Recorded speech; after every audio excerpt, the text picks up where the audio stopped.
Hello friends, I welcome you all on today's session on psychrometry under air conditioning, and today we are going to discuss a very important topic, that is enthalpy of moist air. अब तक की class में हम लोग बात कर चुके हैं स्पेसिफिक ह्यूमिडिटी क्या है, रिलेटिव ह्यूमिडिटी क्या है, एब्सोल्यूट ह्यूमिडिटी और डेंसिटी ऑफ वाटर वेपर क्या है। अब हम आज ये जानने में इंटरेस्टेड हैं कि जो मॉइस्ट एयर है, इस मॉइस्ट एयर में कितनी एंथैल्पी प्रेजेंट है। यदि इस मॉइस्ट एयर की हम एंथैल्पी को कैलकुलेट कर लेते हैं सर, तो आप जो एयर की कंडीशनिंग करने वाले हैं, इसमें हीटिंग कॉइल और कूलिंग कॉइल्स हम लोग कुछ यूज़ करने वाले हैं। तो हीटिंग कॉइल की कैपेसिटी क्या है, या कूलिंग कॉइल की कैपेसिटी क्या है, या रेफ्रिजरेशन इफेक्ट की हमें कितनी रिक्वायरमेंट है, ये सारी चीज़ें हम लोग कैलकुलेट कर सकते हैं with the help of enthalpy. तो आइए एंथैल्पी ऑफ मॉइस्ट एयर की बात हम करते हैं, लेकिन एनालिसिस करने के लिए फिर हमें सराउंडिंग के एयर के कुछ सैंपल को यूज़ करना, ठीक है। तो हम एज्यूम करते हैं कि हमने वी वॉल्यूम की मॉइस्ट एयर को सैंपल के फॉर्म में सेलेक्ट किया, और यदि ये मॉइस्ट एयर है तो इसमें ड्राई एयर प्रेजेंट है, और इसमें वाटर वेपर प्रेजेंट। तो ये जो ड्राई एयर है, हम ये एज्यूम करते हैं कि इसकी एंथैल्पी एच ए है, और जो वाटर वेपर प्रेजेंट थे, इस वाटर वेपर में एंथैल्पी एच वी है। अच्छा, इनकी जो एंथैल्पी इस स्टेट पे है, ये किसी न किसी एक रेफरेंस पॉइंट ऑफ व्यू से है, एक datum line point of view से है। तो हम एक डेटम लाइन ही कंसिडर करते हैं, या ये एज्यूम करते हैं कि जब टेम्परेचर 0 डिग्री सेल्सियस हो, जब टेम्परेचर 0 डिग्री सेल्सियस हो, तो इस स्टेट वन पे इसमें जो ड्राई एयर प्रेजेंट है, इस ड्राई एयर की जो एंथैल्पी होगी एट 0 डिग्री सेल्सियस पे, ये एंथैल्पी जीरो होगी। यानी enthalpy at 0 degree Celsius is equal to zero for dry air, ये हमें एज्यूम करना। दूसरा एजम्पशन हम ये देख रहे हैं कि इसमें जो वाटर वेपर प्रेजेंट है, इस वाटर वेपर की एंथैल्पी, लिक्विड की एंथैल्पी इस 0 डिग्री सेल्सियस पे इसकी जो एच एफ की वैल्यू है, एच एफ का मतलब हुआ जो लिक्विड की एंथैल्पी होती है, सेचुरेटेड लिक्विड की। आप किसी एक पर्टिकुलर टेम्परेचर से सेचुरेटेड लिक्विड तक पहुंचने में जो सेंसिबल हीट देते हैं, उसे हम एच एफ कहेंगे। इस एच एफ की वैल्यू जीरो होगी, कब? At T is equal to 0 degree. ठीक है। तो हम इस जीरो के रेफरेंस में ये देख रहे हैं कि अभी यदि टेम्परेचर हमारा ड्राई बल्ब टेम्परेचर है का मतलब यदि 40 डिग्री सेल्सियस या 30 डिग्री सेल्सियस या कोई एक टेम्परेचर है, इस टेम्परेचर पे इस मॉइस्ट एयर ने कितनी एंथैल्पी को ऑक्यूपाई कर रखा है। आइए हम बात करते हैं। तो जो टोटल एंथैल्पी है, इस एंथैल्पी को आप क्या लिख सकते हैं सर? मॉइस्ट एयर की जो एंथैल्पी है, आप मुझे ये कह सकते हैं कि सर मॉइस्ट एयर की एंथैल्पी, टोटल एंथैल्पी एच है। ये एच है आपकी ड्राई एयर की वजह से, तो हम ये कह देते हैं enthalpy due to air plus enthalpy due to water vapour, due to water vapour. Okay. अच्छा, ये तो टोटल एंथैल्पी है किलो जूल के टर्म में। यदि हम स्पेसिफिक टर्म में बात करें, तो आप मुझे कहेंगे कि sir total enthalpy is equal to mass of air into specific enthalpy of air. ये क्या हुआ? KG of dry air. ये क्या हुआ? Kilo joule per KG of dry air. तो एक केजी कैंसिल आउट, ये टोटल किलो जूल मिल जाने वाला है। प्लस इसे हम कह सकते हैं mass of vapour into specific enthalpy of vapour. इस पूरी इक्वेशन को हम एम ए से डिवाइड कर दें। देखिए, डिवाइडेड बाई एम ए कर दें, क्योंकि हम इंटरेस्टेड हैं per KG of dry air की एंथैल्पी निकालने में। तो ये M A divided by M A हो जाएगा सर। ये हो जाएगा M A divided by M A into enthalpy of air plus M V upon M A, M V upon into enthalpy of vapour. अच्छा, ये तो सर कैंसिल हो जाएगा। एम ए से एम ए कैंसिल आउट हो जाएगा। ये M A upon M V को हम लोग क्या लिखते हैं सर? ये तो स्पेसिफिक ह्यूमिडिटी ओमेगा हो जाती है। तो इस इक्वेशन को हम लोग लिख सकते हैं, इस इक्वेशन को ये डिवाइडेड बाई मास हो गया है। तो ये तो किलो जूल था, किलो जूल, और मास की यूनिट होती है केजी ऑफ ड्राई एयर। तो ये यूनिट क्या होगी? Kilo joule per KG of dry air, तो ये तो स्पेसिफिक टर्म में हो गया। तो इसे हम कह सकते हैं enthalpy of moist air in kilo joule per KG of dry air is equal to ये हो जाएगा enthalpy of air plus specific humidity into enthalpy of water, enthalpy. अब देखिए इसकी यूनिट क्या हो जाएगी सर? की यूनिट तो हो जाएगी अभी kilo joule per KG, kilo joule per KG of dry air, पर केजी ऑफ ड्राई एयर। अब यदि एंथैल्पी ऑफ ड्राई एयर पता है हमें और एंथैल्पी ऑफ वाटर वेपर पता है, तो हम एंथैल्पी ऑफ मॉइस्ट एयर बता सकते हैं। तो 1 बाय 1 इनकी एंथैल्पीज़ निकाल लेते हैं। सबसे पहले हम कंसीडर करते हैं enthalpy of dry air, enthalpy of dry air, है ना? एंथैल्पी एंथैल्पी ऑफ, तो अभी इस स्टेट पे कब, जबकि हम स्टेट 1 पे हैं और टेम्परेचर हमारे पास में 40 डिग्री सेल्सियस है, तो अब आप मुझे ये कह सकते हो कि सर जो चेंज इन एंथैल्पी है with respect to reference DH is equal to हो जाएगा CP dt, CP into dt, CP into dt। तो इस टोटल एज एंथैल्पी की बात करें तो इसे इंटीग्रेट कर देंगे सर, और इस dt को इंटीग्रेट कर देंगे, तो ये 0 से लेके 1 तक इंटीग्रेट करेंगे और इसे भी हम 0 से लेके 1 तक इंटीग्रेट करेंगे। जब इंटीग्रेट करेंगे आप तो इसे लिखेंगे h1 minus H not, h1 minus H not मतलब किसी रेफरेंस से देखना चाहते हैं, इज इक्वल टू सीपी तो कांस्टेंट है सर, तो सीपी ऑफ एयर क्योंकि एयर के लिए निकाल रहे हैं। जब इसे इंटीग्रेट करेंगे सर तो ये क्या हो जाएगा, dt हो जाएगा। dt और dt को क्या लिख सकते हैं हम लोग, T final minus T initial, इसका मतलब हो जाएगा T one minus T naught, T one minus T naught. अब ध्यान से सुनिए, अब ध्यान से सुनिए, एंथैल्पी एट 0 डिग्री सेल्सियस तो 0 हो जाएगी सर, ये वाली एंथैल्पी तो 0 हो गई क्योंकि हमने ये एज्यूम किया है कि 0 डिग्री सेल्सियस पे H0 यहाँ पे 0 है, ये तो 0 हो गया। अच्छा, दूसरी बात, ये T0 कितना है, तो ये तो आप कहोगे सर 0 डिग्री सेल्सियस है, 0 डिग्री सेल्सियस, और ये टेम्परेचर कितना है 30 डिग्री या 40 डिग्री सेल्सियस है, मान के चलते हैं 40 डिग्री सेल्सियस है। लेकिन ये जो टेम्परेचर है ये तो टेम्परेचर केल्विन में है। तो देखिए यदि आप 0 डिग्री सेल्सियस कंसिडर कर रहे हैं तो 0 प्लस 273 करेंगे हम यहाँ पे, और यदि आप 40 डिग्री सेल्सियस कंसिडर कर रहे हैं तो 40 प्लस 273 कंसिडर करेंगे। तो 273 प्लस का और ये माइनस का 273, तो इससे तो ये कैंसिल आउट हो जाने वाला है। तो इसका मतलब ये हुआ कि यहाँ पे अब ये जो टेम्परेचर है इसको हम डिग्री सेल्सियस में केल्विन में ना रख के अब हम इसको डिग्री सेल्सियस में रखते हैं, कब, जबकि इसको हम 0 कंसिडर कर लें। तो 40 माइनस 0 ये हो जाने वाला है 40। तो अब आप मुझे कहेंगे एंथैल्पी ऑफ एयर, देखिए क्या कहेंगे, एंथैल्पी ऑफ एयर 8.1, इसका मतलब 8H1 state 1 is equal to CP of air, CP of air into, अब देखिए इसे मैं स्मॉल टी डी लिख दे रहा हूँ, जो भी ड्राई बल्ब टेम्परेचर है वो एंथैल्पी होगा। तो देखिए इसकी यूनिट क्या लिखेंगे, सीपी ऑफ एयर तो kilo joule per KG kelvin होता है, बहुत ध्यान से समझ जाइए यही कंफ्यूजन है। CP of air 1.005 kilo joule per KG kelvin होगा, इसीलिए यहाँ से केल्विन से हम मल्टीप्लाई कराते थे तो केल्विन से केल्विन कैंसिल आउट होता था। लेकिन अभी के केस में नो डाउट कि टीडी का जो यूनिट है ये डिग्री सेल्सियस है, लेकिन ये इनडायरेक्टली केल्विन लिखा है, क्यों, क्योंकि यदि आप यहाँ पे कैपिटल टी लिखेंगे सर तो फिर इस टी का अस्तित्व खत्म हो जाएगा। हमें इस टी को कंसिडर करना है, इसलिए अब हम ये एज्यूम कर ले रहे हैं कि हमने इस ड्राई बल्ब टेम्परेचर को कन्वर्ट कर दिया है केल्विन में, तभी ये 273 से 273 कैंसिल आउट हुआ। तो कंक्लूजन ये है हमारे पास कि जो सीपी ऑफ एयर है, सॉरी एंथैल्पी ऑफ एयर 8.1 का मतलब अभी की कंडीशन में इसको हम लिख सकते हैं CP of air into T D dry bulb temperature.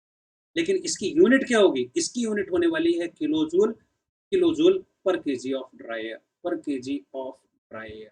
ठीक है, ये केल्विन से इसका केल्विन कैंसिल आउट हुआ तो इनडायरेक्टली केल्विन में कन्वर्ट कर चुके हैं इसे। आ जाइए, क्यों, क्योंकि 0 डिग्री सेल्सियस को हमने 0 डिग्री केल्विन में चेंज किया है, तभी इसका 273 उसके 273 से कैंसिल हुआ। तो ये तो एंथैल्पी ऑफ एयर मिल गई। अब हम जानना चाहते हैं enthalpy of water vapour, enthalpy of water vapour, water. अब यदि वाटर वेपर की बात करेंगे और हम ये एज्यूम करें कि इसमें जो अब हमारे जो सैंपल है ये सैंपल अनसेचुरेटेड था, अनसेचुरेटेड मॉइस्ट एयर थी, अनसेचुरेटेड एयर थी का मतलब 40 डिग्री सेल्सियस टेम्परेचर तो है लेकिन इसमें 30 grams of water vapour present है। यदि 40 ग्राम्स होते तो ये सेचुरेटेड हो जाती। तो मैं आपसे यदि पूछूं, प्रीवियस क्लासेस में हम लोग ये डिस्कस कर चुके हैं कि यदि एक अनसेचुरेटेड एयर होती है और आप यदि टू फेज डायग्राम की बात कर रहे हैं सर, तो ये सुपर हीटेड जोन में हम रिप्रेजेंट करते हैं। इसकी यदि मैं कंडीशन जानना चाहूँ आपसे कि आप मुझे बताइए सर कि इसकी कंडीशन क्या है, तो आप ये कहेंगे कि सर ये सुपर हीटेड जोन में होगा, मॉइस्ट एयर जो है, वाटर वेपर जो है ये सुपर हीटेड जोन में होंगे। Partial pressure of vapour. Moist air की बात यदि हम आपसे, आप मुझे ये कह सकते हैं सर, सर मॉइस्ट एयर की कंडीशन ये कब, जबकि आपका ड्राई बल्ब टेम्परेचर ये हमारा ड्राई। तो अब ये कंडीशन वन है हमारी, कौन सी वन कंडीशन है, जो कि अनसेचुरेटेड एयर की यहाँ पे कंडीशन, ठीक है। तो अब इसकी एंथैल्पी हम आपसे जानना चाहते हैं कि मुझे बताइए कि इसमें एंथैल्पी कितनी है, एंथैल्पी ऑफ वेपर कितनी। अब आप कहेंगे कि सर यहाँ तक की एंथैल्पी के लिए तो मुझे ये, यदि आप टी और एच डायग्राम की बात कर रहे हैं, by chance T H diagram की बात कर रहे हैं, तो यहाँ से लेके इस पॉइंट से लेके इस पॉइंट तक की जितनी भी एंथैल्पी है, पूरी एंथैल्पी इन्वॉल्व है इसमें। इसका मतलब यहाँ से लेके यहाँ तक की एंथैल्पी को तो सर हम एच एफ कहते थे, एच एफ। यहाँ से लेके यहाँ तक लेटेंट हीट यूटिलाइज हो रही है, तो इसे आप कहेंगे कि सर ये लेटेंट हीट है। और यहाँ से लेके यहाँ तक की जो एंथैल्पी है सर, ये एंथैल्पी ऑफ सुपर हीटेड है, एंथैल्पी ऑफ सुपर हीटेड है। तो इसे मैं लिख सकता हूँ कि total enthalpy of water vapour is equal to H A plus latent heat plus plus plus, अब इसको मैं सुपर हीट लिख सकता हूँ, प्लस सुपर हीट। देखते हैं कि ये सुपर हीट कितना। अब आपने रेफरेंस क्या कंसिडर किया है सर, आपने रेफरेंस क्या कंसिडर किया है, रेफरेंस हमने ये कंसिडर किया है कि एट 0 डिग्री सेल्सियस, यदि dry bulb temperature 0 degree Celsius हो तो इसका एच एफ 0 होगा, एच एफ इक्वल टू 0 हो जाएगा। तो यदि इसको डी एच के फॉर्म में निकाले, हम डिफरेंस के फॉर्म में निकाले, तो D H of vapour is equal to, अभी आप लिखेंगे इसको कि सर इसको इंटीग्रेट कर दीजिए 0 से लेके 1 तक के, और अब आप मुझे बोल पा रहे होंगे कि enthalpy of liquid plus latent heat plus sensible heat, देखते हैं भी सेंसिबल हीट क्या होगा। तो इस एच को हम क्या लिख सकते हैं सर, इस एच को आप लिखोगे कि sir H one minus H nought, H one minus H nought is equal to देखिए, अब ये तो जीरो हो जाएगा सर, क्योंकि 0 डिग्री सेल्सियस टेम्परेचर पे तो ये जीरो हो गया। इसे हम लिखेंगे 0 प्लस लेटेंट हीट, इसे अभी लेटेंट हीट ही लिखा रहने देते हैं, लेटेंट हीट, अच्छा प्लस। अब आप मुझे बताइए सेंसिबल हीट कितनी है, यहाँ से लेके यहाँ तक की मैं एंथैल्पी पूछूं तो आप फिर से मुझे कहेंगे CP of vapour, CP of vapour into D T. अच्छा अच्छा, ये तो जीरो हो गया सर, ये जीरो हो गया। यानी मैं आपसे अब पूछना चाहता हूँ कि एंथैल्पी ऑफ वेपर कितनी हुई, तो अब आप मुझे बता पा रहे होंगे 0 प्लस लेटेंट हीट प्लस देखिए सीपी ऑफ वेपर इंटू, इसको इंटीग्रेट करेंगे, इसको इंटीग्रेट करेंगे तो आप लिख पा रहे होंगे टी टी एट प्रेजेंट मतलब T1 माइनस टी नॉट, और ये टी नॉट कितना होगा सर, ये टी नॉट तो 0 डिग्री सेल्सियस है। तो अभी यदि मैं टेम्परेचर बोलता हूँ कि 40 डिग्री सेल्सियस पे कितना है सर, जबकि ये कितना है 0 डिग्री सेल्सियस है। अब देखिए, तो इसको तो केल्विन में रखना पड़ेगा मुझे, तो यहाँ पे फिर से मुझे प्लस 273 यहाँ के लिए भी ऐड करना पड़ेगा, प्लस 273 यहाँ के लिए भी ऐड करना पड़ेगा। तो ये 273 प्लस का और ये माइनस से मल्टीप्लाई होने की वजह से इसका, तो ये कैंसिल आउट हो गया का मतलब अब, और ये तो जीरो है, इसको हटा देते हैं हम लोग। तो इसे अब क्या लिख सकते हैं, enthalpy of vapour is equal to 0 plus latent heat plus plus CP of vapour into, अब इसको स्मॉल टी लिखूंगा मैं, लेकिन वो है इनडायरेक्टली केल्विन में, इसको मैं लिख रहा हूँ T D dry bulb temperature. जो भी कंडीशन अभी है 40 डिग्री पे है तो 40 डिग्री टेम्परेचर लिख देंगे, 50 डिग्री तो 50 डिग्री लिख देंगे, लेकिन इनडायरेक्टली ये केल्विन है, और इसका किलोजूल पर केजी केल्विन से इसका केल्विन कैंसिल आउट होने वाला है, लेकिन इसे रखना हमें डिग्री सेल्सियस में है। तो अब आप मुझे बताइए कि जो एंथैल्पी ऑफ वेपर है फाइनली वो मुझे क्या मिली। देखिए लेटेंट हीट जो है, इस लेटेंट हीट की रफली राउंड फिगर में यदि हम बात करें तो इसकी वैल्यू होती है 2500, तो 2500 किलोजूल पर केजी हो गया है, प्लस प्लस। अच्छा, ये जो सीपी ऑफ वेपर है तो इसको ठीक है, अभी हम CP of vapour into T लिख दे रहे हैं, टी लिख। अब हमारे पास में एंथैल्पी ऑफ वेपर भी है सर, और एंथैल्पी ऑफ ड्राई एयर भी है। यदि इनको हम ऐड कर देते हैं तो हमें एंथैल्पी ऑफ मॉइस्ट एयर मिलने वाला।